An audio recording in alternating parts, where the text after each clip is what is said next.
Oke, Assalamualaikum teman-teman. Aku mau kembali lagi dengan membahas kamera action mini ini, mode VH88. Ini udah pemakaian 2 bulan ya. Kayaknya aku beli sekitar bulan Mei itu. Sebulan atau 2 bulan ya, nggak tahu dah. Pokoknya aku udah coba membuat cukup banyak konten dengan kamera ini saja dan aku cukup puas sama hasil yang diberikan oleh kamera kecil ini. Dan ini udah nggak standar, udah aku mod mic-nya, step by stepnya nggak ada, cuma ada dokumentasi. Videonya aku upload beberapa waktu lalu juga, itu udah ada. Jadi ini udah pakai jack buat mic gitu, suaranya jadi lebih jelas setidaknya ketika motoran gitu ya, karena ketika kameranya ini ditaruh di dada gitu, mic kabel yang kecil lavalier itu bisa kita masukin di helm sehingga lebih jelas nangkap suaranya ketimbang cuma pakai mikrofon internal yang ada di sini doang nih. Ini kan berarti jarak antara mulut sama lubang mikrofon di sini agak jauh kan. Nah, kalau seandainya aku kasih external mic terus mic-nya aku masukin di helm, itu kan sumber suaranya jadi lebih dekat dan lebih jelas gitu setidaknya. Terus aku tutupin juga ininya karena agak ganggu lampu indikatornya ini, karena kayak kan kalau lagi ngerekam itu pasti menyala ya, kedip-kedip gitu. Itu kayak obvious aja nggak sih kalau pas dipakai gitu, terus ada orang di depan kita terus malah jadi canggung gitu karena tahu kalau direkam gitu. Makanya lampunya aku tutupin pakai lakban isolasi ya. Adanya itu beberapa modifikasi yang aku bikin di situ. Overall ya, untuk detail lumayan aku suka ya. Balik lagi dengan harga 500 ribuan gitu loh. Harga 500 ribuan itu mau expect apa coba kalau buat kamera action sekelasnya gitu. Menurutku ini way better ya. Itu secara detail, walaupun warnanya nggak terlalu gonjreng, tapi ya oke lah, bisa dimaklumi dengan harga segitu gitu. Sama belum ada fitur stabilisasinya, dan tapi ya aku tetap maklum, balik lagi secara harga 500-600 ribuan kalau ada teknologi itu gila sih ini. Tapi ini belum lama juga ada versi yang baru ya, yang versi stabil yang udah dilengkapi dengan fitur ACE. Cuma aku nggak tahu dan belum begitu tertarik gitu ya, karena sejauh ini hasil rekaman video dari mode VH88 ini masih bisa aku edit dikit kalau di video editor seperti Wink, Google Photos. Terus ada juga tuh di InPhoto ya, InPhoto. Terus ada juga CapCut, itu juga ada itunya, fitur stabilisasinya, dan itu udah buatku masih oke lah, masih ya.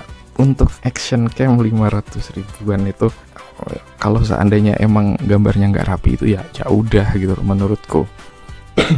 Tapi setidaknya sampai sejauh ini video yang di-upload di channel ini itu 95% lebih sejak bulan lalu ya, sejak kamera ini dibeli itu 95% aku pakai kamera mode VH88 itu untuk membuat keseluruhan konten. Entah itu yang ada aku bener-benerin motor, di beberapa video short itu aku pakai buat jogging, terus buat naik bukit juga, terus ya kebanyakan motovlog ya.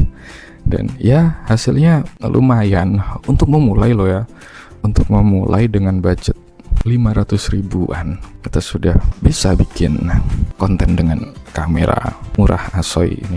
Dan ya karena nggak wise juga sih menurutku kalau aku sedang memulai tapi udah invest banyak perlengkapan peralatan gitu, padahal itu juga belum tentu menghasilkan sesuatu secara material gitu ya. Itu tadi kalau sekedar untuk bikin konten dulu untuk mengawali gitu ya, nggak perlu bagus-bagus.